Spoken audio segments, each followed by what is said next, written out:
What is the meaning of CSS?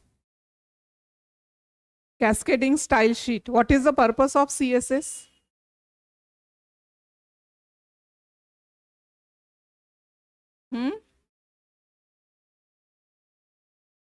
Yes.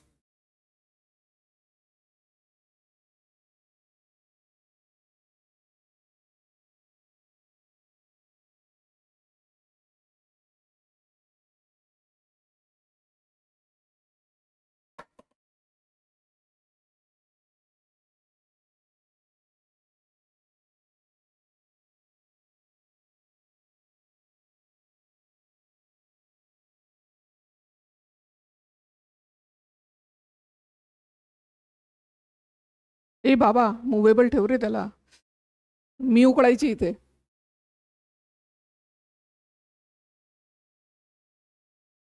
Okay, what is the meaning of CSS? Cascading style sheet. And what is the purpose of CSS? Yes, if we want to apply the effect on multiple tags, then we have to use the CSS. How many types of CSS? 3 types. Which are these? External, internal, and inline. How we can define the inline style sheet? For particular tag. And how we can define? How we can define the inline style sheet? Inline style sheet को हम लोग कैसे define करेंगे? For defining the inline style sheet, style is use as a attribute. याद आ रहा है ना? अगर हम लोगों को इंटरनल लेना है तो हम लोगों ने स्टाइल कैसे यूज किया था? As a tag. याद आ रहा है सभी को? Within the head tag हम लोगों ने लिया था स्टाइल टैग, है ना? Starting of style and ending of style. When we have to use style tag within the head tag, then it is known as internal style sheet. When we have to move towards the inline style sheet में क्या होगा? जो particular tag है उसका purpose क्या है? What is the meaning of inline style sheet? The effect of that particular style is applicable only for that particular line. इसलिए उसका name ही है inline. सिर्फ उसी पर्टिकुलर लाइन के ऊपर उसका इफेक्ट जो होगा वो एप्लीकेबल होगा. और वो हम लोगों ने कैसे लिखा था? तो टैग नेम लिखा था और उसके बाद में लिखा था style equals to and within the double quote you have to specify the attribute and value. याद आ रहा है ना? बताने की जरूरत नहीं ना फिर से. याद आ रहा है या नहीं?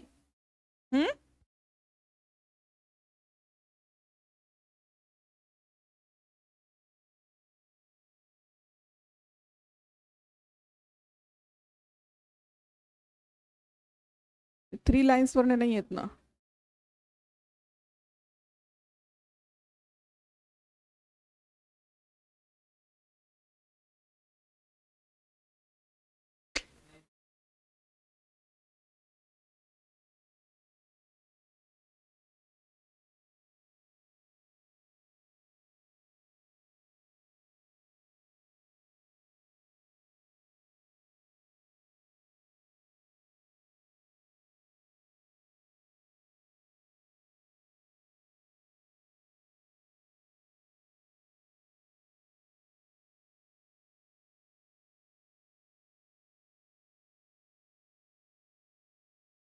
When we have to use this type of syntax, starting of style and ending of style, then it is known as internal style sheet.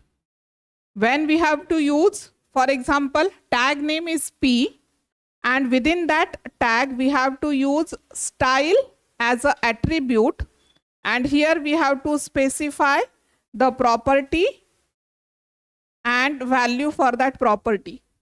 Then it is known as inline style sheet. Difference समझ में आ रहा है? ये already हम लोगों ने cover कर लिया है. When we have to use the style tag, then it is known as internal.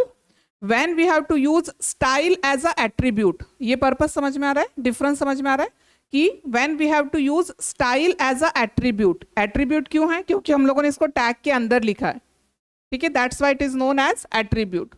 This is known as inline style sheet. And the third one is external style sheet.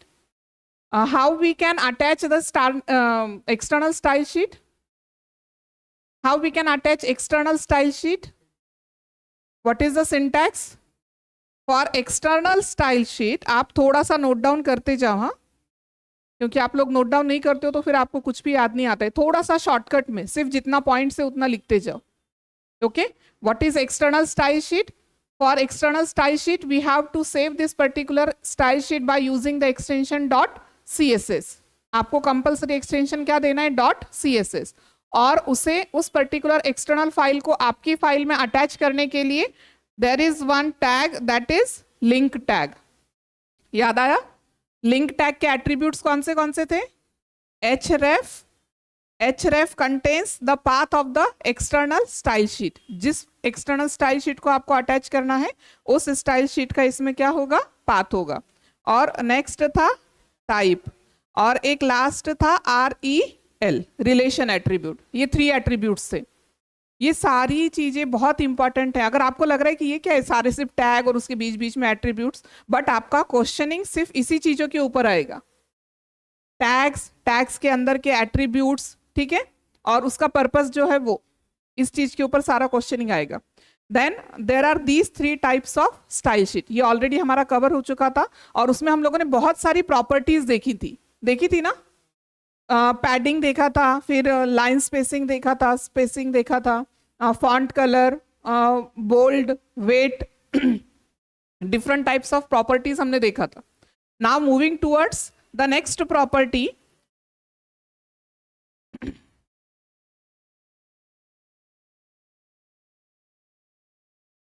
the next property is the positioning.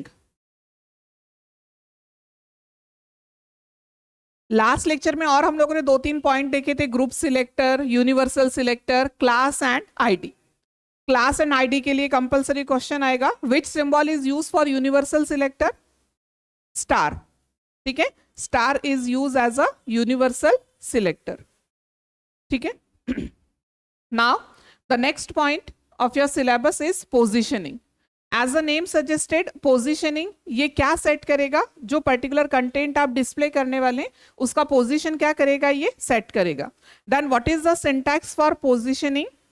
The syntax is selector followed by the first property is position, colon देके आपको यहां पर क्या देना है? Values देना है।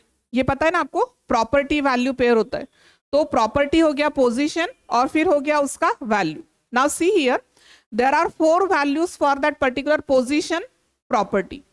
The first one property is static, second one property is fixed, third one property is absolute and fourth one property is relative.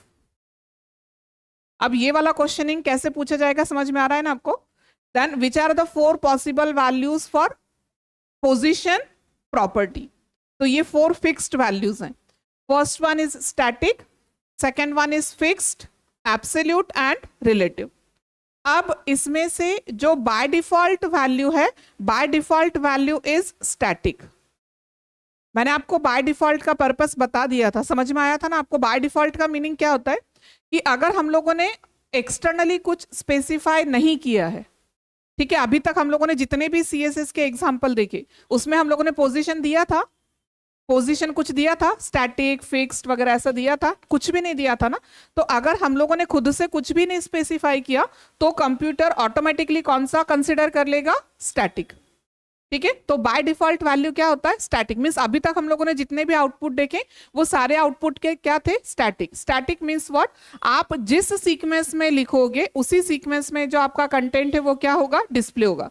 For example, मैंने पहले P लिखा, फिर P डिस्प्ले होगा, फिर H1 लिखा, फिर H1 होगा, फिर H2, अगर फिर से P लिखा तो जिस सीक्वेंस में आपने टाइप किया है उसी सीक्वेंस में आपका कंटेंट जो है वो क्या होगा? डिस्प्ले होगा। This is known as static.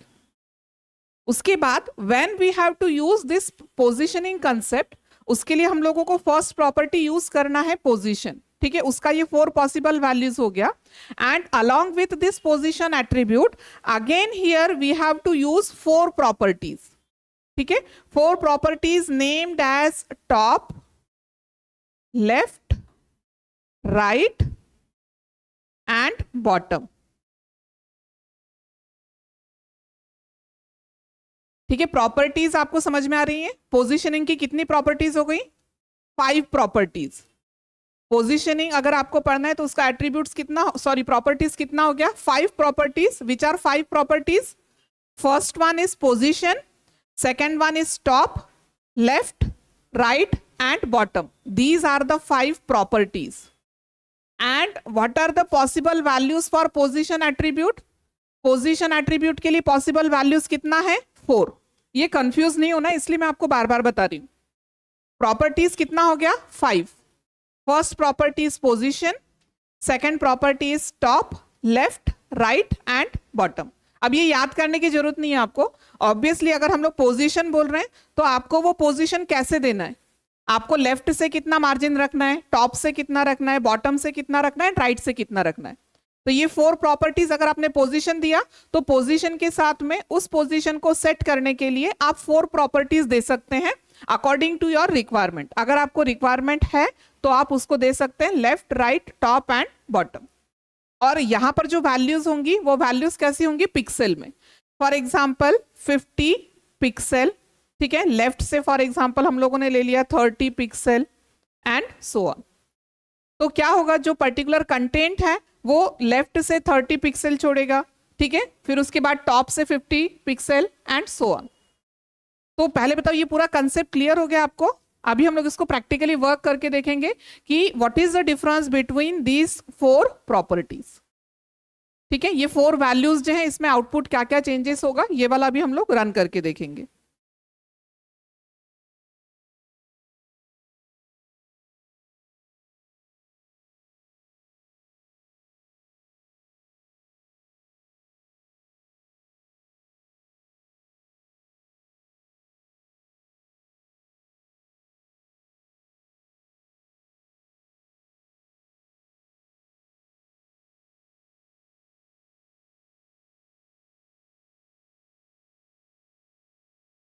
Sorry,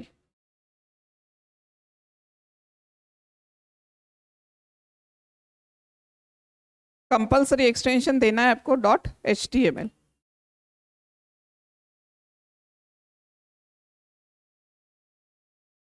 now this one is the p tag. फिर हम लोगों ने एक टैग ले लिया h1.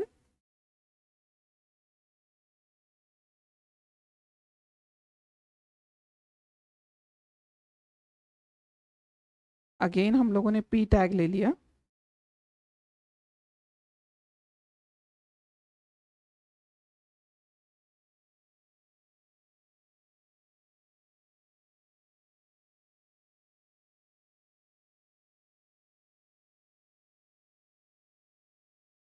अच्छा देखो अभी क्या हो रहा है ये समझ में आया? मैंने सिर्फ नॉर्मली क्या लिखा है, नॉर्मली क्या लिखा है? फर्स्ट p टैग, उसके बाद h1 tag and again p tag. ठीक है, इसको रन करके देखते हैं पहले. Normally position,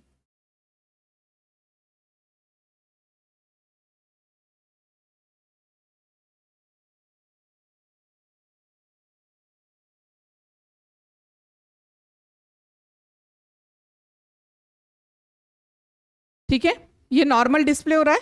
this is the static. अब आप बोलोगे हम लोगों ने स्टैटिक तो कहीं दिया ही नहीं है. तो स्टैटिक का पर्पस ही मैंने आपको बताया कि by default is the static. Means अगर हम लोगों ने अभी कुछ भी नहीं दिया है, नॉर्मली जो हम लोग सीक्वेंस लिखते हैं, जिस सीक्वेंस में आपने लिखा है उसी सीक्वेंस में ये कंटेंट क्या हो जाएगा? डिस्प्ले हो जाएगा. It is known as static. The next one property is fixed property. अब मुझे फिक्स्ड प्रॉपर्टी यूज करना है तो मुझे यहां पर पहले क्या देना है? सिलेक्टर. सिंटैक्स देखा ना आप लोगों ने? सिलेक्टर. तो फॉर एग्जांपल सिलेक्टर नेम ले लिया मैंने h1. मुझे किस टैग के ऊपर अप्लाई करना है इफेक्ट? h1 टैग के ऊपर. तो h1 टैग ले लिया. फिर उसके बाद में हम लोगों ने ले लिया यहाँ पर पोजीशन. अब पोजीशन का वैल्यू हम लोगों ने दे दिया फिक्स्ड. ठीक है, उसके बाद हम लोगों ने दे दिया टॉप. टॉप से ले लिया for example 100 pixel and left से ले लिया फॉर एग्जांपल अगेन 100 पिक्सल. आप कोई भी वैल्यू दे सकते हैं. ठीक है, इसे सेव किया. अच्छा देखो, अभी फिक्स्ड का जो पर्पस है ना, फिक्स्ड का मीनिंग क्या है कि जो कंटेंट है ना वो उसी पोजीशन पे क्या हो जाएगा, फिक्स हो जाएगा। अगर आपका पेज ऊपर या नीचे भी जा रहा है ना, तो वो जो कंटेंट है वो वहीं से हिलेगा ही नहीं। मैं आपको इसको रन करके दिखाती हूँ।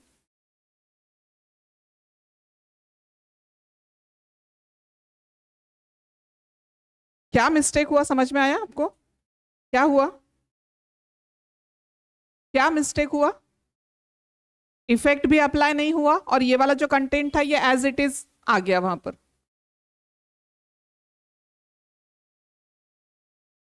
HTML में एरर नहीं दिखाता है, तो मोस्टली जो सेंटेंस डिस्प्ले हुआ है ना, उसी सेंटेंस में कुछ मिस्टेक होता है।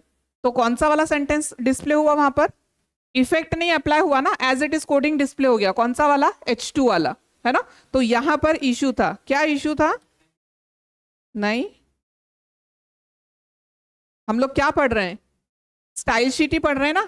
तो स्टाइल टैग आपको लिखना था, starting of style tag and ending of style tag.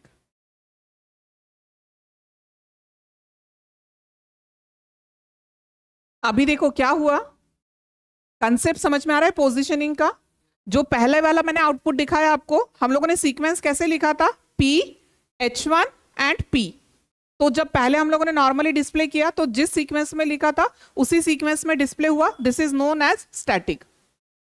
अगर आपको पोजीशन चेंज करना है तो फिर आप अगेन 3 टाइप्स दे सकते हैं, फिक्स्ड, एब्सोल्यूट एंड रिलेटिव।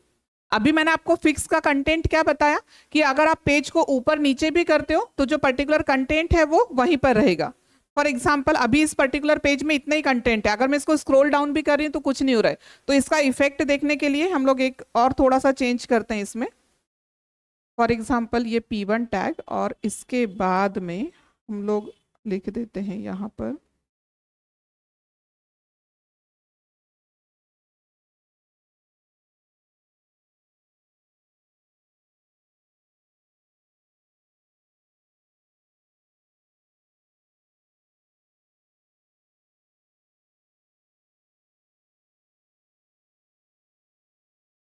क्या किया मैंने। मैंने क्या किया, जो सेकंड वाला P टैग था ना उसके आगे बहुत सारे BR टैग लिख दिए, मींस लाइन इंसर्ट हो गया। तो फर्स्ट वाला जो पैराग्राफ है वो ऊपर है और जो सेकंड वाला है वो कहां पर होगा? अभी नीचे होगा। अभी मैं इसको स्क्रॉल डाउन करती हूँ। पैराग्राफ 2 ऊपर आया, पेज कौन सा आ गया? नियर अबाउट सेकंड या थर्ड पेज होगा। बट जो हेडिंग का कंटेंट है वो देखो हिल रहा है, ये ऊपर नीचे हो रहा है, पेज ऊपर नीचे हो रहा है। समझ में आ रहा है आपको? सभी को समझ में आया? फिक्स्ड कर दिया हेडिंग 1, वो वहां से हिलेगा ही नहीं। अब उसके नीचे आप अगर 10 पेजेस भी लिख दोगे ना, वो 10 पेजेस को आप जितना भी स्क्रॉल करोगे, आप लास्ट पेज पे भी अगर जाओगे तो हेडिंग 1 जो है वो जिस पोजीशन पे, उस पोजीशन पे आपको हमेशा दिखता ही रहेगा। कंसेप्ट समझ में आ गया सभी को? फिक्स्ड पोजीशन समझ में आ गया? ठीक है।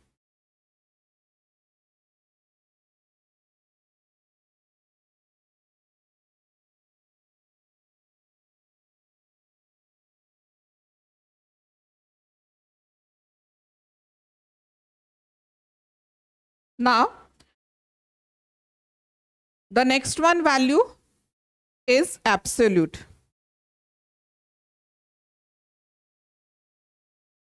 Next position value is absolute. What is the meaning of absolute position? Absolute position taking the number of pixels from the top border of that particular browser window. Means what? जो absolute position है उसमें जो भी pixels calculate होंगे वो कहां से calculate होंगे? ब्राउजर का जो बॉर्डर है वहां से लेके वो क्या होगा? काउंट होगा। अभी देखो मैंने क्या लिख दिया, H1 position equals to absolute, top equals to 100 and left equals to 100। क्या होगा? जो H1 का कंटेंट है, H1 का कंटेंट जो ब्राउजर का टॉप विंडो है, उस टॉप विंडो से 100 पिक्सल लेगा एंड लेफ्ट से कितना लेगा? 100 पिक्सल। इसको सेव करके मैं आपको रन करके दिखाती हूँ।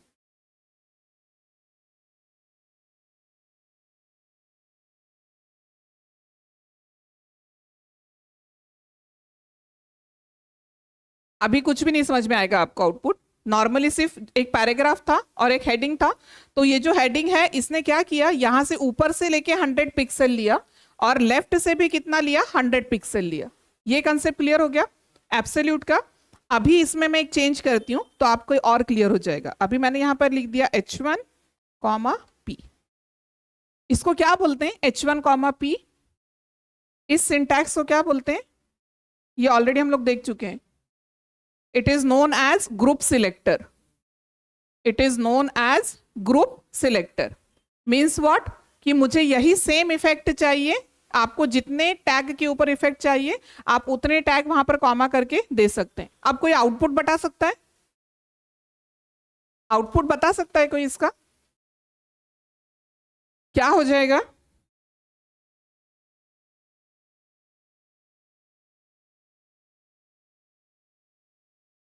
क्या हो गया, कंटेंट ओवरलैप हो गया ना। क्यों ओवरलैप हो गया? क्योंकि एब्सोल्यूट क्या कर रहा है, जो सेम कंसेप्ट है यहां से वो काउंटिंग करेगा। अब पैराग्राफ के लिए भी यहीं से काउंट करेगा और H1 के लिए भी यहीं से काउंट करेगा। तो यहां से 100 लिया, यहां से 100 लिया और दोनों के दोनों एक दूसरे के ऊपर क्या हो गए, ओवरलैप हो गए। This is the purpose of absolute position. ठीक है, एब्सोल्यूट पोजीशन कहां से काउंट करेगा, बॉर्डर, जो ब्राउजर है, जो डॉक्यूमेंट विंडो, उसके top, left, right and bottom border से काउंट करेगा। Now the fourth one position is the relative position.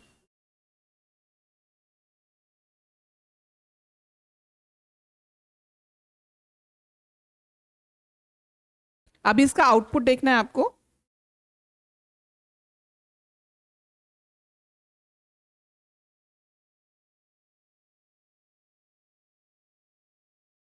What is the meaning of relative position?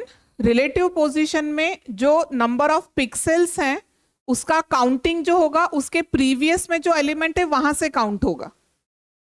ठीक है, फॉर एग्जाम्पल अगर मुझे हेडिंग 1 के लिए मुझे काउंट करना है, रिलेटिव पोजीशन मीन्स व्हाट, वो जो उसका प्रीवियस एलिमेंट है उस पर्टिकुलर प्रीवियस एलिमेंट से थोड़ा सा डिस्टेंस लेके और फिर क्या होगा, डिस्प्ले होगा। वो टॉप बॉर्डर और लेफ्ट बॉर्डर से कैलकुलेशन नहीं होगा, उसके प्रीवियस में जो भी हम लोगों ने टैग लिखा है वहां से उसका कैलकुलेशन जो है वो क्या होगा, स्टार्ट होगा। तो इससे जो ओवरलैपिंग का जो कंसेप्ट है वो यहां से निकल जाएगा। अगर एब्सोल्यूट लिया तो वो 100% कहां से कैलकुलेट कर रहा है, टॉप बॉर्डर से। ठीक है, बट अगर हमने इंस्टेड ऑफ एब्सोल्यूट अगर वहां पे रिलेटिव लिख दिया तो ये क्या करेगा, अगर ओवरलैप हो रहा है तो उसका जो ऊपर वाला टैग है उससे एक थोड़ा सा डिस्टेंस लेके फिर वो जो नीचे वाला टैग है वो क्या होगा, डिस्प्ले होगा। This is the purpose of relative position. अब क्वेश्चनिंग में कंफ्यूज नहीं होगा ना, सारी चीजें क्लियर हो गई हैं। How many properties for the positioning tag, 4 या 5? मैंने क्या क्वेश्चन पूछा, पहले आपने सुना क्वेश्चन क्या पूछा मैंने आपको, how many properties for the positioning concept? Properties कितना है, 5। First property is position, left, right, top and bottom. And how many possible values for the position property?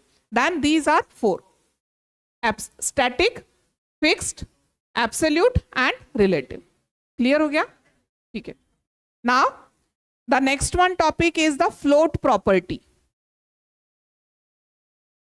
The next one property is the float property.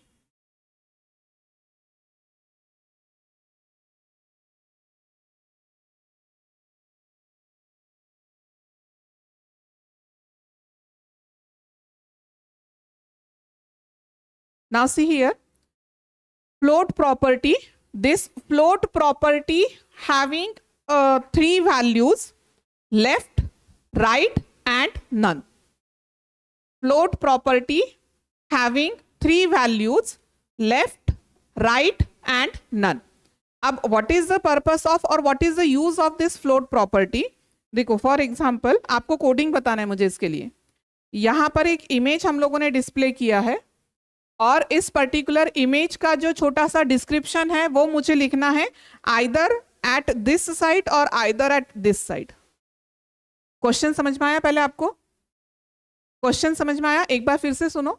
एक image display होना चाहिए और इस particular image का जो description है वो either मुझे राइट साइड में चाहिए या फिर लेफ्ट साइड में चाहिए। क्वेश्चन समझ में आया? अभी कोडिंग बताओ जल्दी से। यस।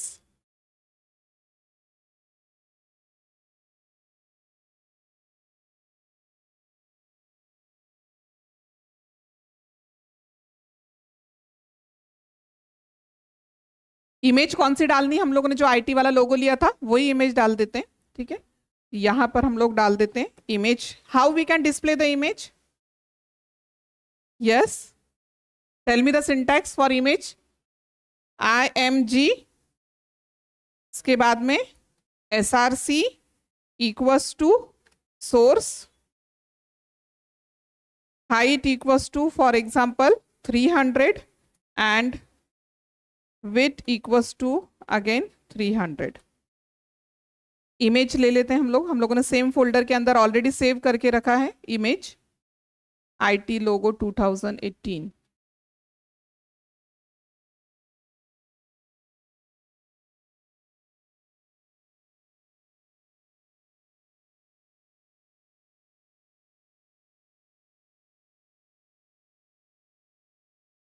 JPEG या फिर JPG आप एक्सटेंशन यूज कर सकते हैं। सेव।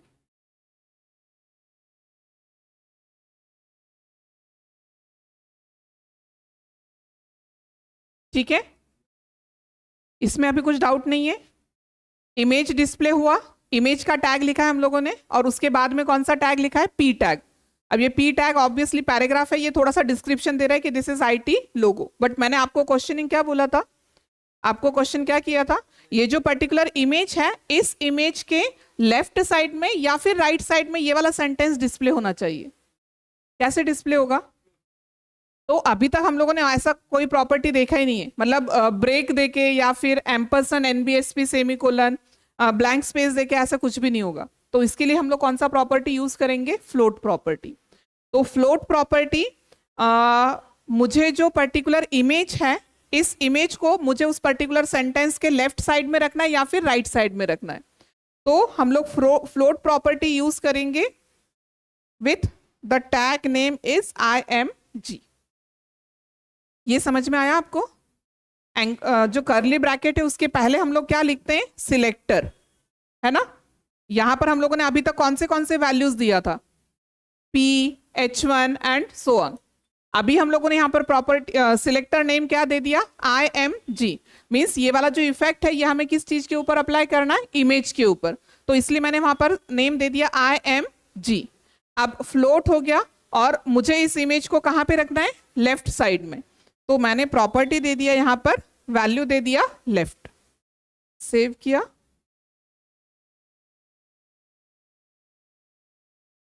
आया समझ में?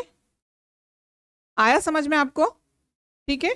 अगर इसको और थोड़ा सा आपको फॉर्मेटिंग करना है तो आप यहाँ पे क्या दे सकते हैं? BR टैग दे के देख लेते हैं आ रहा है या।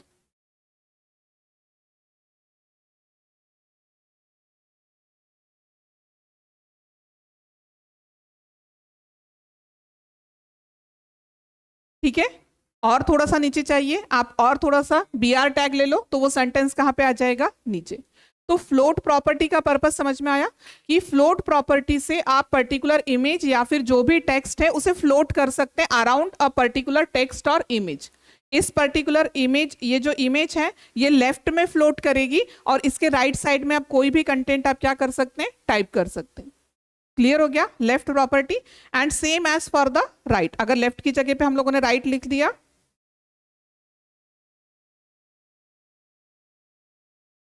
तो इमेज कहां पे फ्लोट हो जाएगा? राइट साइड में। कंसेप्ट क्लियर हो गया? तो 3 values are there, left, right and none. What is the by default value? Yes, अभी कंसेप्ट समझ में आ रहा है आपको? नन। अगर हम लोगों ने कुछ भी नहीं दिया है, फ्लोट प्रॉपर्टी अभी तक यूज ही नहीं किया था, तो उसका वैल्यू क्या था? नन। ये हो गया हमारा float property. The next one is the display property. Next one property is display property.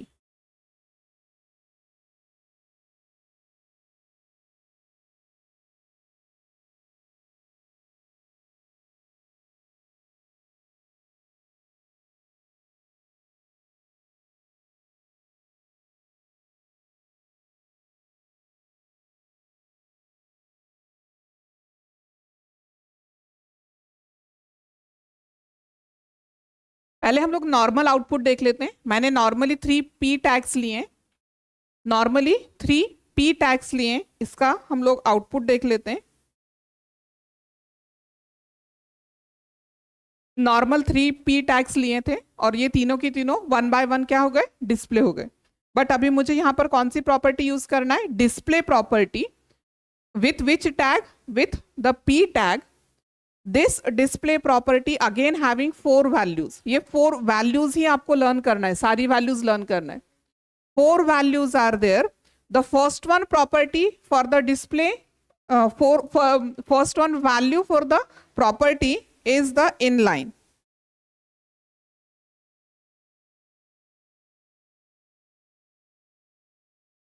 आपको इफेक्ट देखना है, आया समझ में? इनलाइन मीन्स व्हाट, ऑटोमेटिकली जो पी टैग होता है वो ऑटोमेटिकली एक ब्रेक ले लेता है ना। बट इनलाइन अगर हम लोगों ने दिया तो वो जो पूरा का पूरा कंटेंट है वो एक ही लाइन में क्या हो जाएगा, डिस्प्ले हो जाएगा। This is the inline property. Next one property is block. ठीक है, अभी इसको ब्लॉक प्रॉपर्टी समझने के लिए हम लोग थोड़ा सा बैकग्राउंड कलर ले लेते हैं साथ में।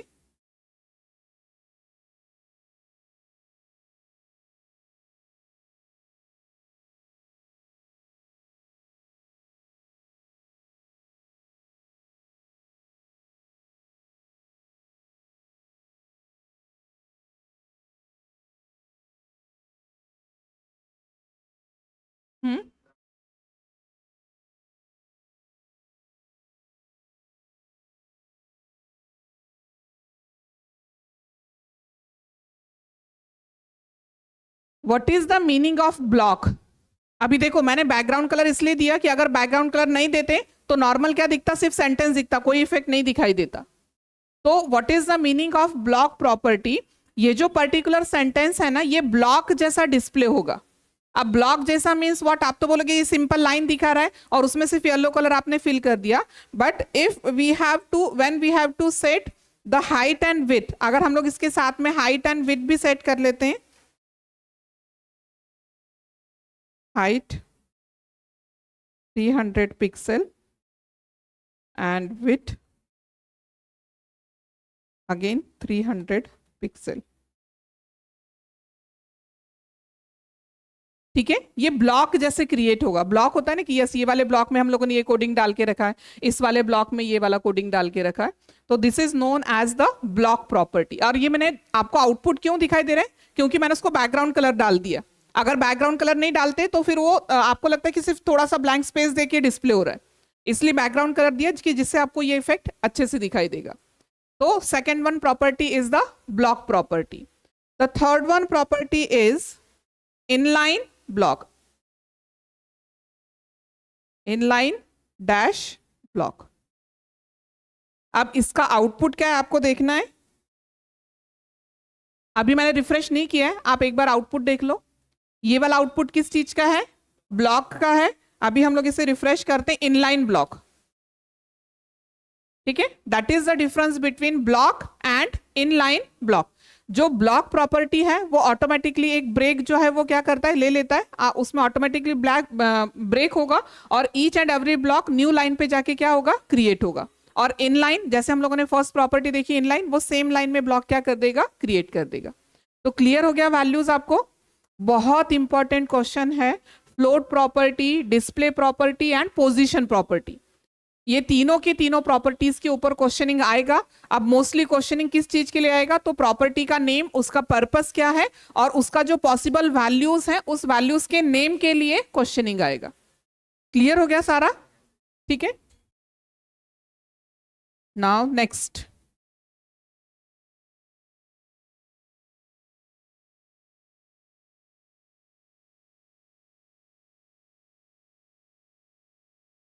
Next one property, next one concept is the list.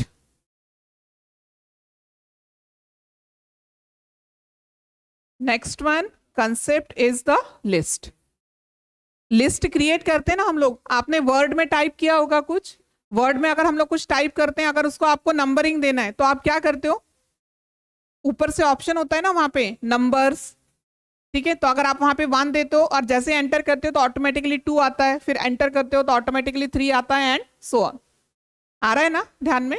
या फिर इंस्टेड ऑफ नंबरिंग आप बुलेट्स भी देते हो, बुलेट्स देते हो ना, डॉट देते हैं या फिर एरो देते हैं, ऐसा होता है ना वो सिंबल उसके अंदर।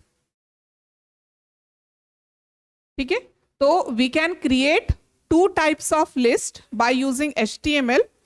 First one is the ordered list and the second one is the unordered list. As the name suggested, ordered list means what? कि जहां पर order specify किया होगा, it is known as ordered list. For creating the ordered list, we have to use the tag name is OL. OL stands for ordered list. Starting of ordered list, ending of ordered list. Within that ordered list, we have to use the sub tag, that is the LI tag. LI stands for list items. LI stands for list items. For example, मुझे इस list के अंदर 3 items place करने, then for that we have to use starting of LI, ending of LI, 1 pair of LI for 1 item, again starting of LI, ending of LI for second, and starting of LI and ending of LI for third. ठीक है, this is the ordered list. Unordered के लिए simply सिर्फ instead of OL के लिए instead of OL हम लोग यहां पे यूज करेंगे सिर्फ UL. डायरेक्टली अभी हम लोग इसको रन करके देखेंगे.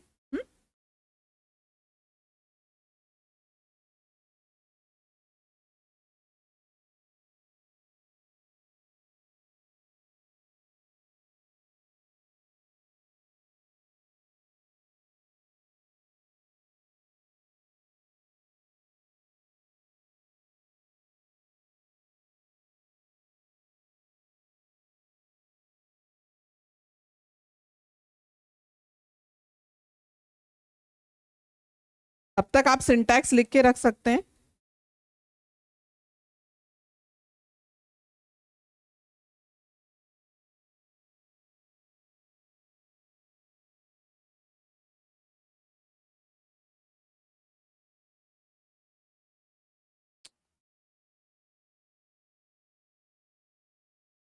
ठीक है, कोई भी ऑप्शन डाल सकते हैं. सिंटैक्स समझ में आया पहले आपको? ये सिंटैक्स है. This is the syntax for creating the ordered list. OL, LI is the sub tag. LI stands for list items.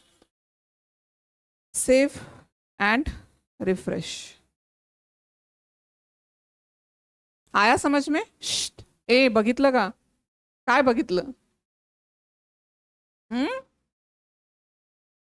What is the output of OL tag? OL stands for ordered list. हम लोगों ने वहां पर कोई भी number specify नहीं किया था, वहां पर ऑटोमेटिकली क्या आ गया?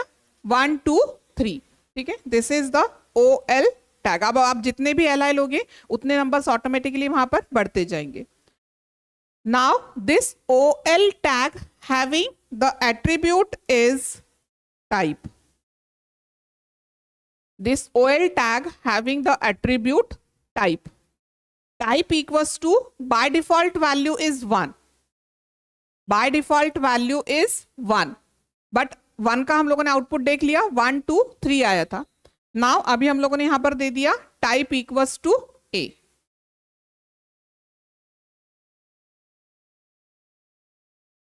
आ रहा है समझ में? टाइप इक्वल्स टू A डाल दिया तो क्या आ गया? ABC. देखते जाना है, मैं सिर्फ टाइप करते जा रही हूँ और रिफ्रेश कर रही हूँ. Capital ABC.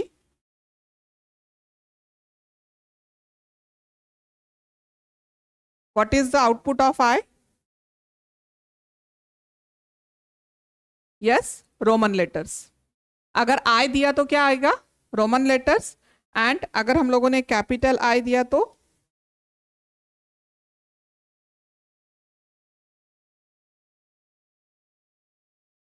क्लियर हो गया? 5 वैल्यूज.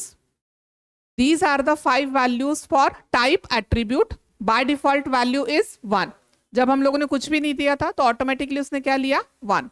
ठीक है, फिर उसके बाद small A, small I and capital I. These are the 5 possible values for type attribute. Okay, type equals to 1, नहीं भी लिखा तो भी वो ऑटोमेटिकली क्या लेगा 1 लेगा। अभी मुझे ये जो पर्टिकुलर लिस्ट है ना, उस पर्टिकुलर लिस्ट को वो बाय डिफॉल्ट ऑटोमेटिकली कहाँ से स्टार्ट हो रहा है, 1 से स्टार्ट हो रहा है ना, बट मुझे स्टार्ट करना है उसे 5 से।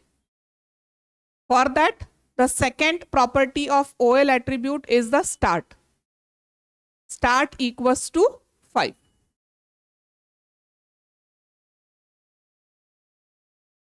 आउटपुट समझ में आया? आउटपुट समझ में आया?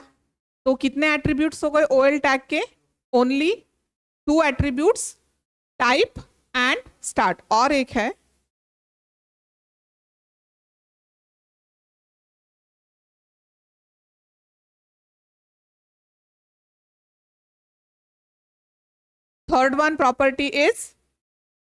Third one attribute is reversed. आया बराबर?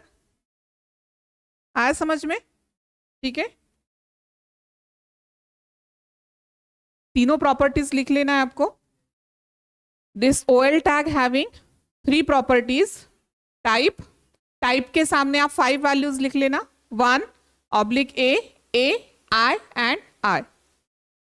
Second property is start and the third one property is reversed. Now my question is, I want to display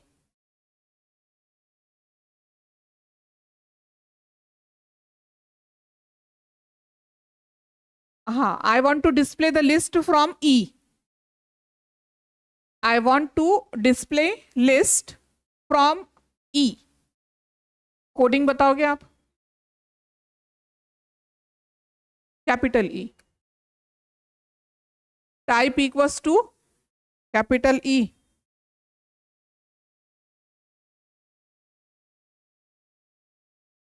type equals to A. E नहीं होगा, यही मैं आपको बता रही हूँ कि ये कंफ्यूज होता है। मैंने पॉसिबल वैल्यू सिर्फ कितना बताया, 5 वैल्यूज। अगर आपको कैपिटल लेटर चाहिए तो आप उसके लिए क्या यूज कैपिटल लेटर चाहिए तो आप उसके लिए क्या यूज करोगे, कैपिटल ए। अभी इसके बाद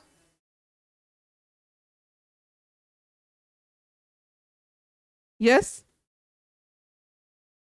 क्या लिखेंगे?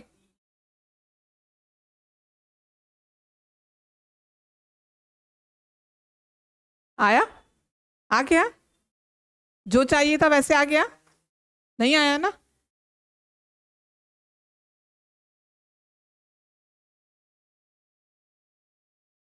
अभी आया? तो ये ध्यान में रखना है आपको कि जो स्टार्ट एट्रीब्यूट है उसका वैल्यू ये डिजिट ही होगा। ठीक है, आपको जहां से भी स्टार्ट करना है तो आप वहां पे क्या दे सकते हैं, नंबर दे सकते हैं। और अगर ये नंबर हम लोगों ने बढ़ा दिया तो क्या होगा, आफ्टर 26 कैरेक्टर्स उसका कॉम्बिनेशन स्टार्ट हो जाएगा। आया समझ में? 26 कैरेक्टर्स है ना, तो फॉर एग्जाम्पल मैंने अगर स्टार्ट कर दिया 35, ठीक है, तो क्या हो जाएगा,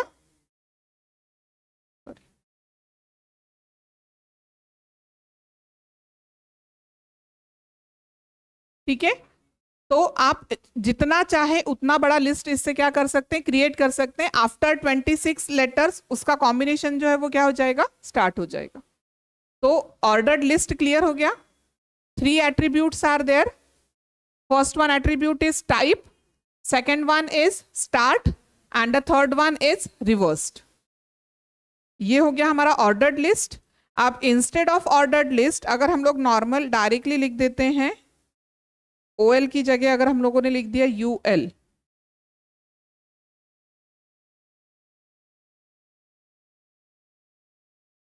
ठीक है, UL से आउटपुट समझ में आया आपको? UL मीन्स अनऑर्डर्ड लिस्ट, और ये हो गया बुलेट्स, इसे बोलते हैं बुलेट्स। अगेन दिस UL, अब UL के लिए कितने एट्रीब्यूट्स हो सकते हैं? अगर OL के लिए 3 हैं तो UL के लिए कितने होंगे? 0। एक ही रहेगा, सिर्फ कौन सा, टाइप, क्योंकि अगर हम लोग यूएल ले रहे हैं तो उसके लिए स्टार्ट एंड रिवर्स आएगा नहीं, क्योंकि हम लोग क्या यूज करें, सिंबल्स यूज करें। Then there are 3 possible values for this type attribute with UL. UL के साथ में टाइप के लिए 3 possible values are there, disc, circle and square, and the by default value is disk. 3 possible values for UL tag. First one is disk, next one is circle and third one is square. By default value is disk, means अभी हम लोगों ने कुछ भी नहीं दिया है, तो जो आउटपुट आपको दिखाई दे रहा है डॉटेड, जो डॉट है उसे बोलते हैं disc. The next one option is circle.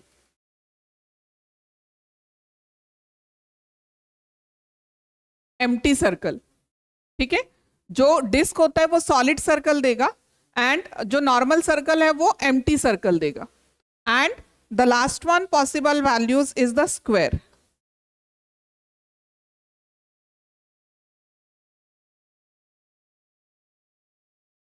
ठीक है, डिस्क में सर्कल आएगा और स्क्वायर में सॉलिड स्क्वायर आएगा। क्लियर हो गया? OLUL, ठीक है।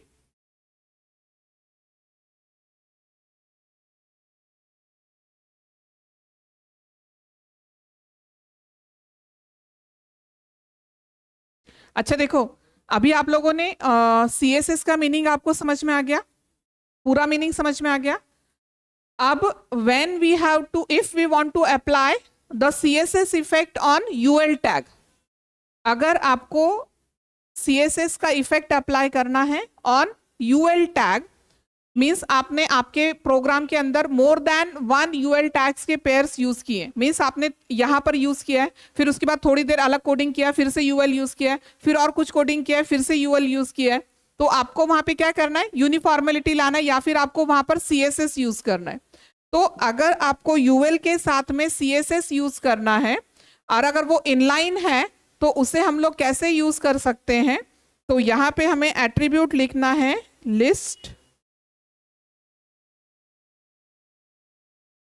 List style type.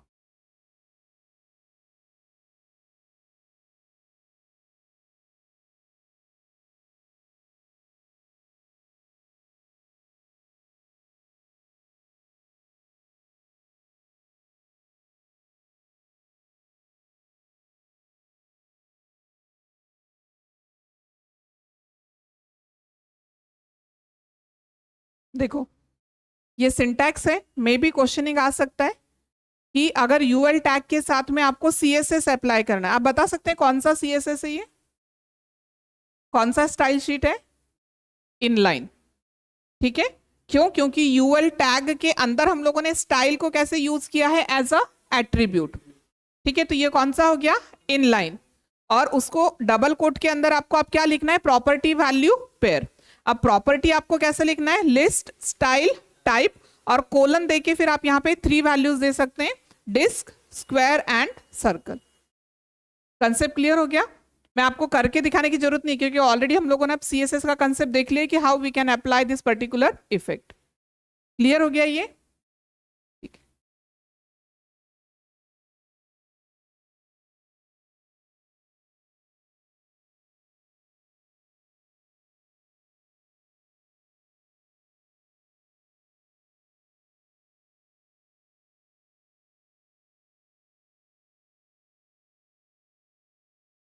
आपको कोडिंग देखना है और उसका आउटपुट बताना है।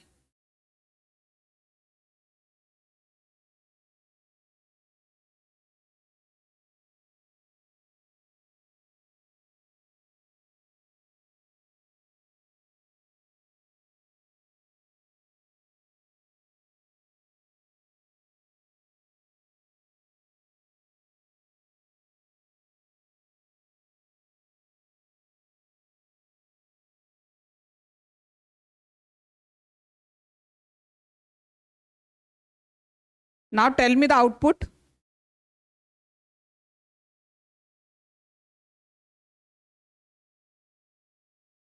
यस, कोडिंग देखना है आपको और आउटपुट बताना है। मे बी आपको एग्जाम में ऐसे एक छोटा सा कोड रहेगा आउटपुट रहेगा उसका कोड लिखना पड़ेगा। मैं आपको रिवर्स पूछ रही हूँ। मैंने आपको कोडिंग बता दिया है, उसका आउटपुट बताना है। आप एक बार कोडिंग ध्यान से देख लो, फिर मैं आपको रिफ्रेश करके रन करके दिखाती हूँ तो आउटपुट समझ में आएगा फिर आपको। यस, बोलो बोलो, आउटपुट बोलो जल्दी।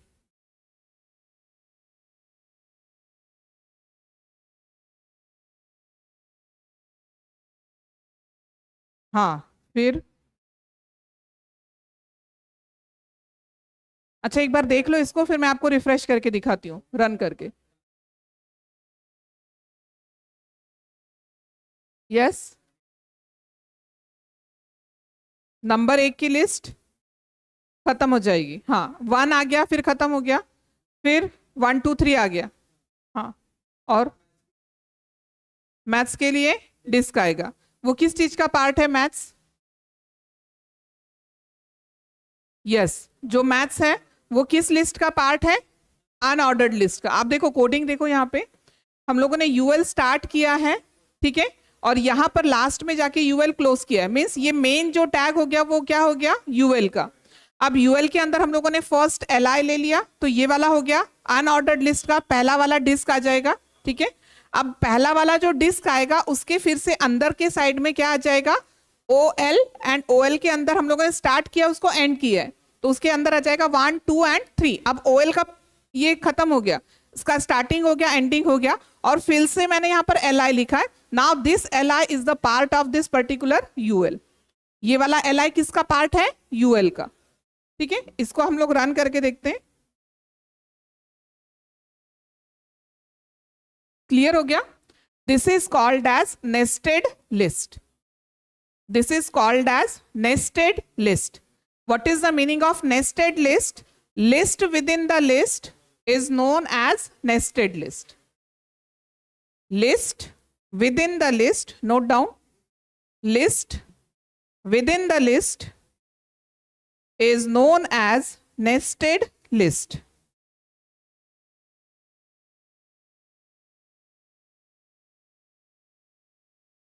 List within the list is known as nested list. Nested list. अब list with in the list बोला है ना, तो आप कोई भी कॉम्बिनेशन ले सकते हैं। यूएल के अंदर यूएल, ओएल के अंदर यूएल, या फिर कोई भी कॉम्बिनेशन, दोनों चीज का कोई भी कॉम्बिनेशन आप ले सकते हैं, तो इसे बोलते हैं नेस्टेड लिस्ट।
ऐसा कुछ टी होता नहीं है, सिर्फ मैं फॉर्मेट के लिए लिख रही हूँ। हाँ,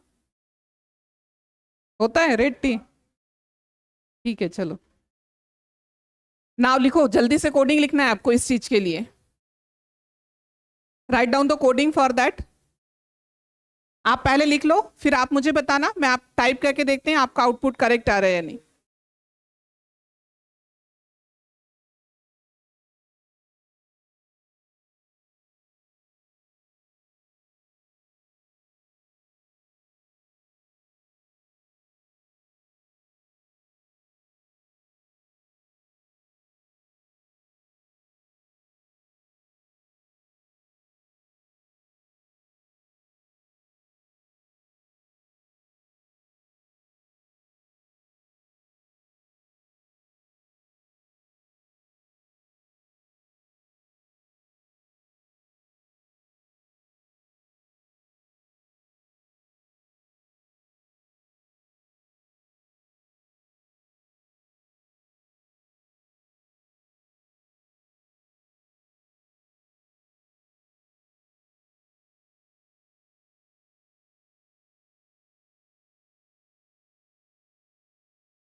हो गया?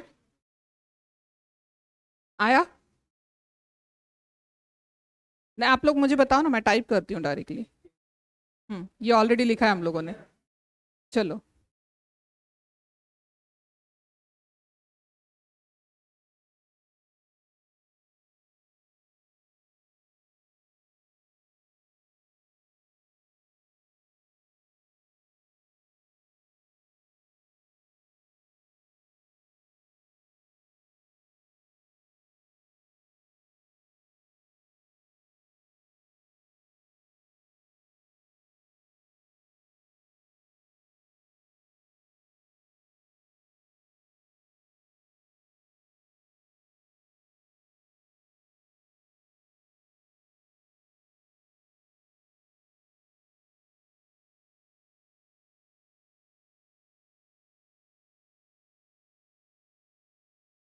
ओएल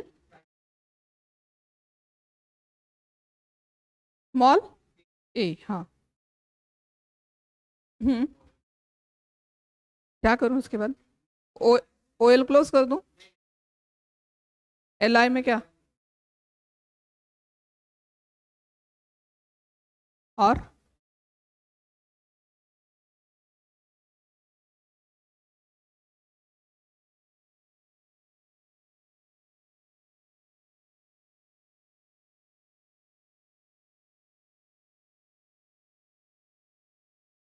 कौन? UL starting. Okay.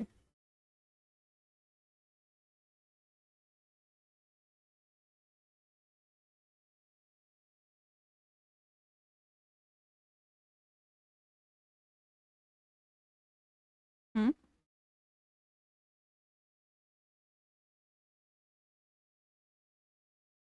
Hmm. Hmm. अच्छा, सेमीकोलन नहीं देना यहाँ पे, हाँ? स्पेस होता है सिर्फ। के बाद ओएल एंड।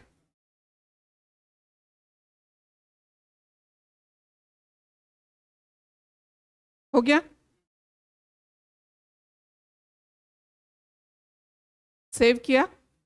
सभी को लग रहा है आउटपुट आ जाएगा? एक बार देख लेते हैं।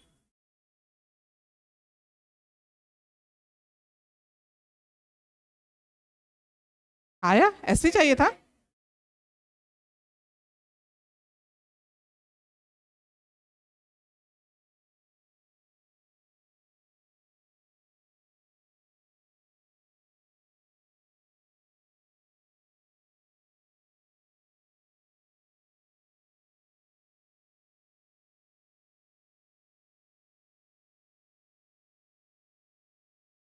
आधी एक वेळेस आउटपुट बघून घ्या आणि मग आपण परत नोटपॅडला जाऊया. कुठे काय मिस्टेक झाली ती लक्षात येते? ठीक है, यस. नोटपैड. चलो. ग्रीन टी के बाद में हम्म. हम्म. इसके बाद में ओ एल, ये वाला. ठीक है, के बाद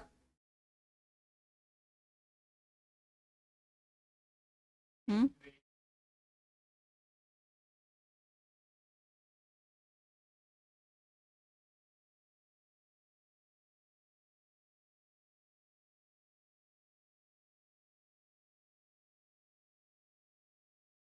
हम्म.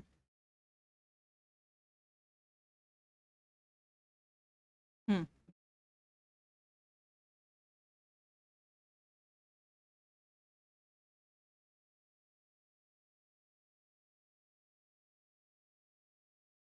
ये जो स्टार्ट इक्वल्स टू 3 लिखा ना, ये लिखने की जरूरत नहीं है. क्यों लिखने की जरूरत नहीं है? देखो पहले ये वाला कोडिंग देखो एक बार. इसमें क्या करना है हमें? देखो, सारा खेल क्या है, आप कहां से स्टार्ट कर रहे हो और कहां पे क्लोज कर रहे हो, इस चीज के ऊपर सारा कोडिंग है. हम लोगों ने सबसे पहले क्या स्टार्ट करना है? ओएल. अब ओएल स्टार्ट करने के बाद में आप देख सकते हैं 1 2 एंड 3. ठीक है, this is the same part of this particular OL. तो जब तक ये वाला 3 ऑप्शन नहीं आएगा तब तक ओएल को हमें क्लोज नहीं करना है, ठीक है। तो ओएल यहां से स्टार्ट कर लिया हम लोगों ने और यहां पे जाके ओएल को क्या कर दिया, क्लोज कर दिया, ओएल क्लोज कर दिया। अभी इसके अंदर जो है वो क्या है, black T and green tea. अब ये क्या दिख रहा है, यूएल दिख रहा है ना, तो यहां से यूएल हम लोगों ने क्या किया, स्टार्ट किया।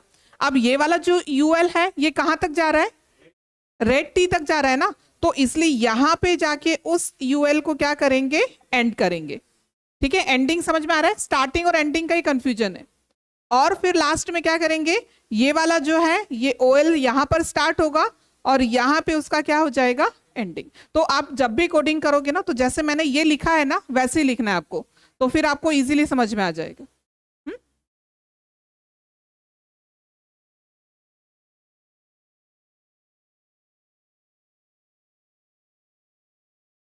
आ गया आउटपुट क्लियर, कंसेप्ट क्लियर हो गया आपको पूरा। OL, UL and nested list. Nested list call as list within the list is called as nested list, and you can use any combination of above two list.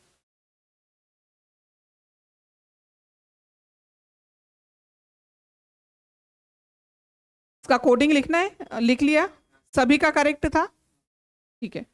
Now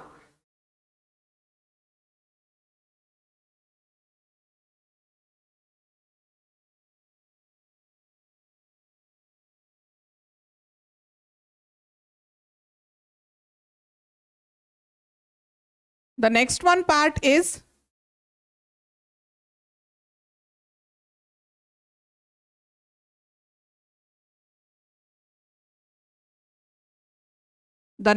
part is the definition list. For creating the definition list we have to use 3 tags. Definition list create करने के लिए हमें 3 tags use करने हैं, starting of DL and ending of DL। अब what is the meaning of definition list. आपने एक for example educational website design किया है और उस पर्टिकुलर पेज के अंदर आपको सिर्फ और सिर्फ लिस्ट डेफिनेशन ही डालना है, या फिर उस पर्टिकुलर पेज के ये वाला जो सेक्शन है इस वाले सेक्शन में मुझे सिर्फ क्या डालना है, डेफिनेशंस डालना है ना। डेफिनेशंस जनरली हम लोग कैसे लिखते हैं, डेफिनेशंस कैसे लिखते हैं, यहां पर हम लोगों ने फॉर एग्जांपल उसका हेडिंग दे दिया, वो हेडिंग थोड़ा सा कैसे होता है, बोल्ड में होता है, और फिर उसका जो कंटेंट होगा वो आगे से हम लोग यहाँ पे लिखना स्टार्ट करेंगे, है ना। तो what is the meaning of DL, ये DL सेक्शन क्या करेगा, आपके उस पेज के अंदर आपको जितने भी डेफिनेशंस डालने हैं ना वो सारे के सारे डेफिनेशंस आप इस पर्टिकुलर DL टैग के अंदर क्या कर सकते हैं, इंक्लूड कर सकते हैं। तो ये हो गया starting of DL and ending of DL। अब ये तो हो गया सिर्फ सेक्शन, इसने फ्रेम क्रिएट कर दिया। क्या फ्रेम क्रिएट कर दिया कि यहां से लेके यहां तक अब सिर्फ और सिर्फ क्या होगा, डेफिनेशंस ही होगा।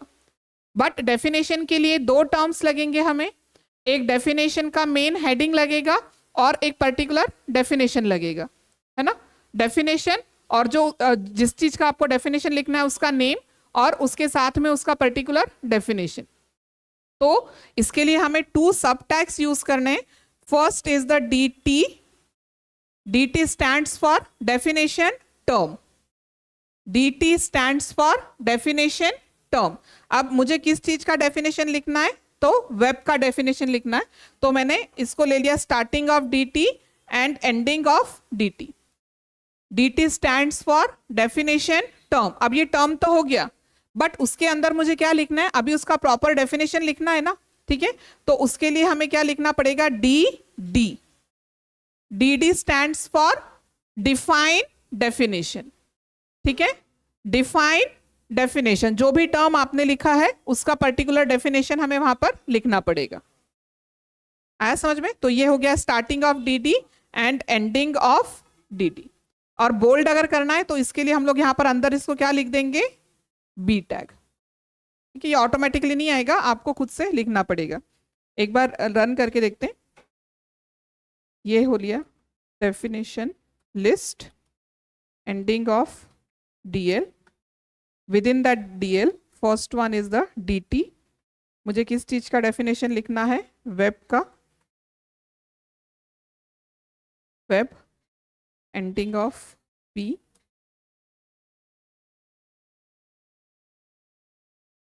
and ending of what? Ending of dt. Yes.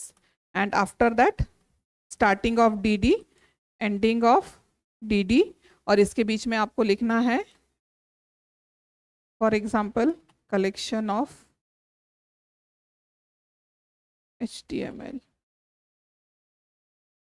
कुछ भी कंटेंट आप लिख सकते हैं, ठीक है। तो ये हो गया फर्स्ट लिस्ट। इसी के अंदर हम लोग और एक डेफिनेशन लिखते हैं, फॉर एग्जाम्पल सेम कॉपी कर लिया, पेस्ट कर लिया,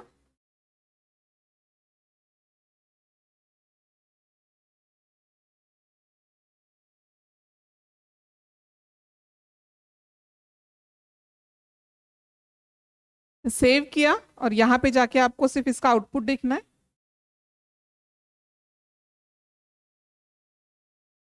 आया समझ में? मींस हमें यहाँ पे कोई भी फॉर्मेटिंग करने की जरूरत नहीं पड़ी। वो नॉर्मल डेफिनेशन जैसा दिख रहा है ना, उसका हेडिंग दिख रहा है और उसके सामने उसका जो डेफिनेशन है वो प्रॉपर डिस्प्ले हो गया, थोड़ा सा ब्लैंक स्पेस देके। मैंने आपको ब्लैंक स्पेस के लिए बताया था ना क्या यूज करते हैं, ब्लैंक स्पेस के लिए क्या यूज करते हैं बताया था, क्या यूज करते हैं? फॉर एग्जाम्पल ये वाला सेंटेंस देखो, दिस इज, सिर्फ ये दिस इज लिखा है मैंने ऊपर, दिस इज ऊपर लिखा है ना। अभी इसके दिस और इसके बीच में मुझे ब्लैंक स्पेस चाहिए, मैंने ये दे दिया बहुत सारा, इतना दे दिया, ठीक है। आया? नहीं आया? क्यों नहीं आया?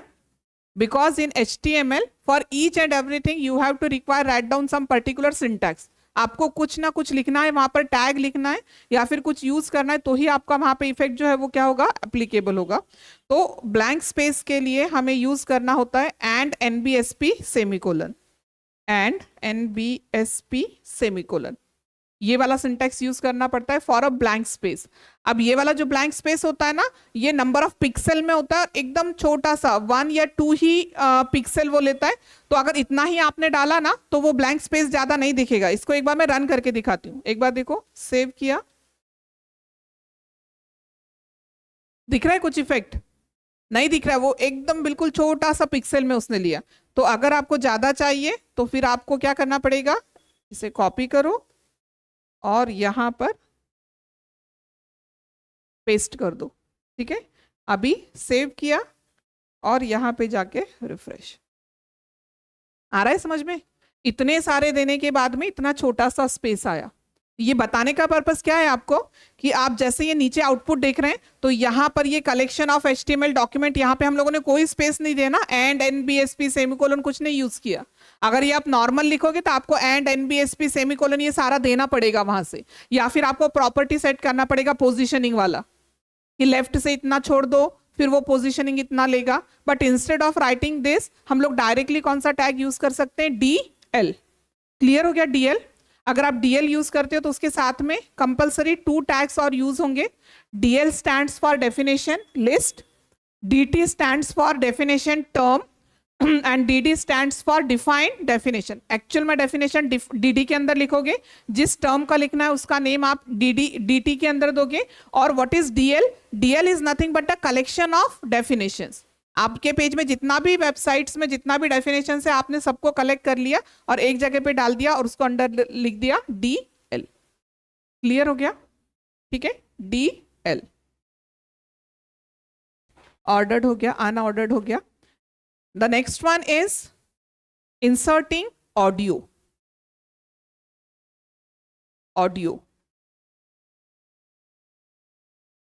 लिख रहे हैं ना आप, ये पॉइंट्स नोट डाउन करते जाओ, नहीं तो फिर बाद में ध्यान में नहीं आता। और आपकी जो बुक है ना उसमें कहीं कहीं पे बहुत ज्यादा खिचड़ी दिया हुआ है, वो बहुत ज्यादा जो मैं अभी प्रोग्राम आपको दिखाती हूँ ना, वो एकदम सिंपल सिंपल छोटे छोटे से प्रोग्राम दिखाएं जो आपको समझ में आएंगे। बुक में आपकी जो टेक्स्ट बुक है ना उसमें कहीं कहीं प्रोग्राम ज्यादा हाई लेवल का दिया है, तो उतना हाई लेवल का पढ़ने जाओगे तो उसमें कंसेप्ट नहीं समझ में आएगा। मैंने आपको छोटे छोटे एग्जांपल्स देके कंसेप्ट क्लियर किया है, ठीक है। The next one tag is the audio and video. As the name suggested, audio tag क्या करेगा, आपके पर्टिकुलर वेब पेज के अंदर ऑडियो जो है वो क्या करेगा, इंसर्ट करेगा। तो ऑडियो के लिए हम लोग ले लेते हैं ऑडियो टैग। अब अगर ऑडियो टैग है तो उसके लिए ऑब्वियसली क्या लगेगा, सोर्स लगेगा। अब सोर्स का मीनिंग तो आपको पता है, सोर्स का मीनिंग पता है ना सभी को। अगर मुझे इमेज लेना है तो इमेज का पार्ट डालना है, अगर मुझे ऑडियो सॉन्ग लेना है तो सॉन्ग जिस चीज पे सेव है, जहां पर सेव है उससे क्या लेना पड़ेगा, उसका लोकेशन लेना पड़ेगा। है इसके अंदर डाउनलोड नहीं, ऐसा नहीं है, कुछ तो होगा ना, है ना, आई थिंक रिकॉर्डिंग।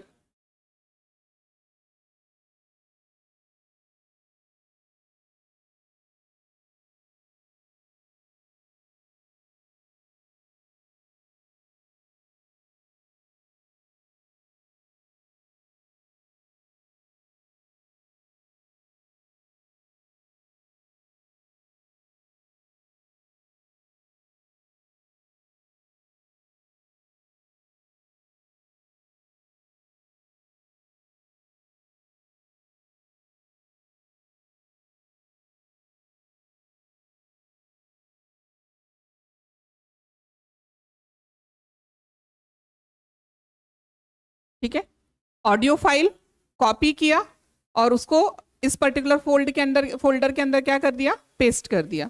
अभी सिंपली क्या करेंगे, राइट क्लिक, प्रॉपर्टीज, प्रॉपर्टीज में जाके ये नेम जो है इसे क्या करना है, कॉपी करना है और एसआरसी के अंदर आप इसको क्या कर देना है, पेस्ट कर देना है। और साथ में क्या देना है, एक्सटेंशन देना है। अगर एक्सटेंशन नहीं दोगे तो वो अटैच नहीं करेगा, .mp3। So what is the use of audio tag? As the name suggested, audio tag is used for playing the audio. The first attribute of audio tag is SRC. SRC stands for source. And the next one attribute is the controls. ठीक है, questioning सिर्फ और सिर्फ attributes के ऊपर पूछे जाएंगे। ठीक है, audio is the tag with the first attribute is SRC and the next one is the controls. Save करते हैं पहले और एक बार रिफ्रेश करके देख लेते हैं।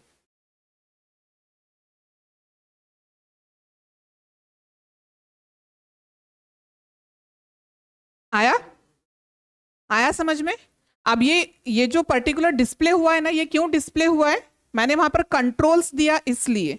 अगर हम लोग कंट्रोल्स निकाल देते हैं तो देखो क्या होगा, ये कंट्रोल्स प्रॉपर्टी जो है ना, ये निकाल दिया मैंने यहां से।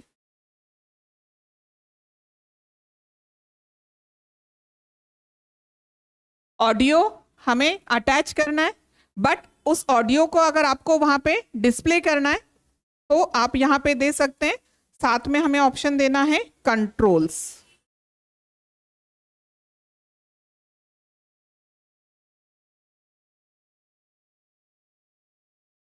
ठीक है, और यहां पे जाके आप इसे क्या कर सकते हैं, प्ले कर सकते हैं। आया समझ में।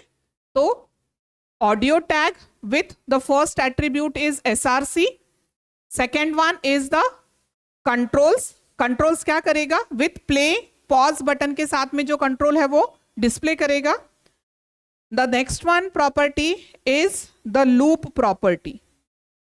एज द नेम सजेस्टेड, ये लूप प्रॉपर्टी क्या करेगा, आप जितना वैल्यू वहां पे डालोगे, अभी अगर नॉर्मली डालोगे तो 1 टाइम प्ले करके वो छोड़ देगा, बट अगर आपने 2, 3, 4 डाल के रखा तो वो उतने टाइम क्या होगा, प्ले होगा।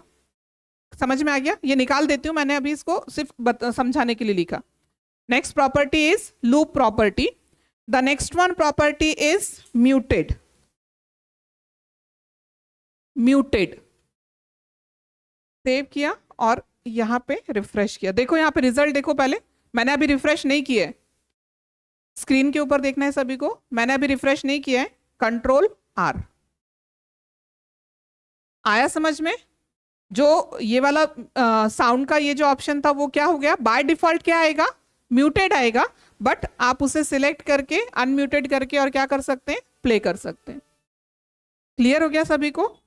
और एक लास्ट वाला ऑप्शन है ऑटो प्ले, बट ये वाला एग्जीक्यूट नहीं होता, यहां पे हो रहा है या नहीं एक बार देख लेते हैं।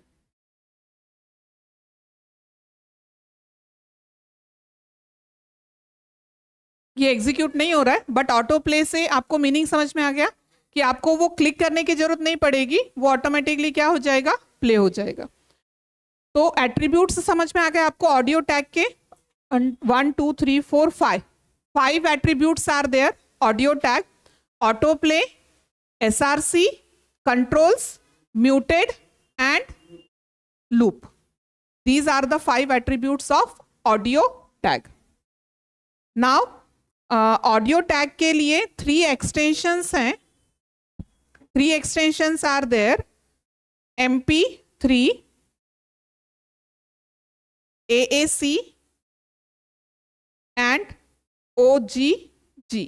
MP3 का फुल फॉर्म पता है किसी को? MP3 होता है, या फिर MP3 की जगह पे पूरा वर्ड यूज करते हैं MPEG।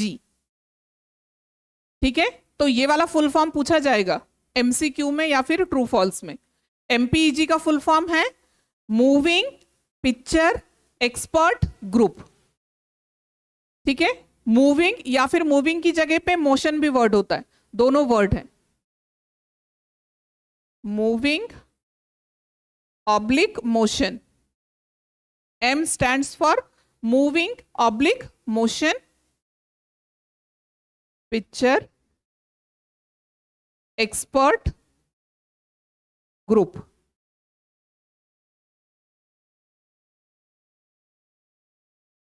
ठीक है, moving picture expert group. AAC stands for advanced audio coding।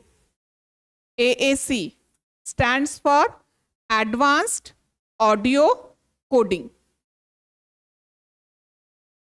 AAC stands for advanced audio coding।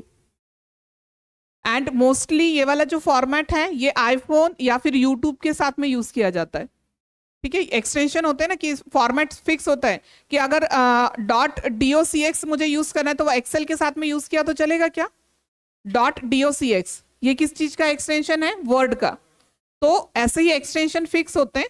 तो .AAC जो है वो आईफोन या फिर यूट्यूब के साथ में जो ऑडियो होता है उसके लिए ये एक्सटेंशन होता है। And the last one is OGG। OGG is an open container and free audio format. ठीक है, open container and free audio format. तो ये वाले जो 3 अभी मैंने नेम बताया, इसके लिए आपको फुल फॉर्म का क्वेश्चनिंग आएगा, फुल फॉर्म का, या फिर what is the purpose of this particular extension.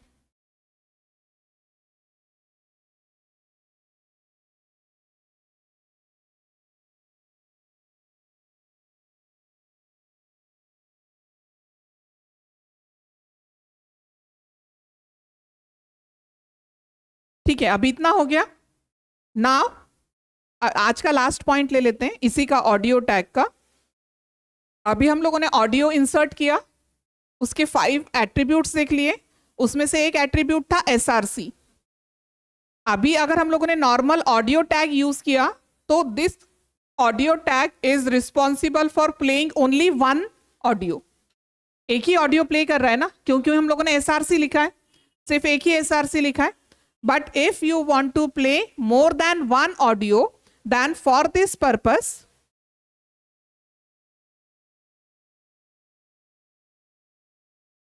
क्या हो रहा है?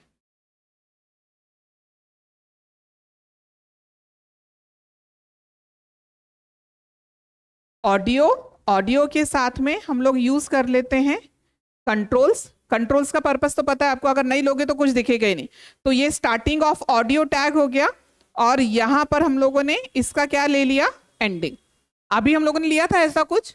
नहीं लिया था ना, सिर्फ नॉर्मल ऑडियो टैग लिख दिया था, उसके अंदर सारे एट्रीब्यूट्स लिख दिए थे। बट अभी हम लोगों ने क्या लिया? Starting of audio and ending of audio, and within this audio tag you have to use the next tag name, that is the source tag. This source tag having again the attribute is SRC। ये यहां पे हो गया first song. फिर उसके बाद में और आपको प्ले करना है, फिर से आप यूज कीजिए source tag, SRC and so on. अब क्वेश्चनिंग क्या आएगा कि if you want to play multiple songs then which tag is use? अब वहां पे अलग अलग टैग दिए होंगे, SRC टैग दिया होगा, ठीक है, ये वाला टैग दिया होगा SRC, और दिया होगा SOURCE, ठीक है, कौन सा करेक्ट है? सोर्स। SRC टैग है? SRC टैग है क्या? नहीं। SRC क्या है?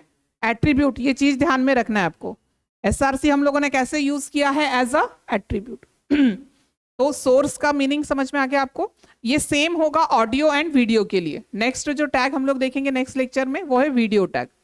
तो अगर वीडियो टैग नॉर्मल हम लोगों ने सिंगल लिखा तो सिंगल वीडियो प्ले होगा, बट अगर आप उसमें सोर्स टैग यूज करते हैं तो 1 by 1 मल्टीपल वीडियोस जो हैं वो क्या होंगे? प्ले होंगे। क्लियर हो गया सभी को? ठीक है, audio tag clear. Next lecture में हम लोग वीडियो टैग लेंगे।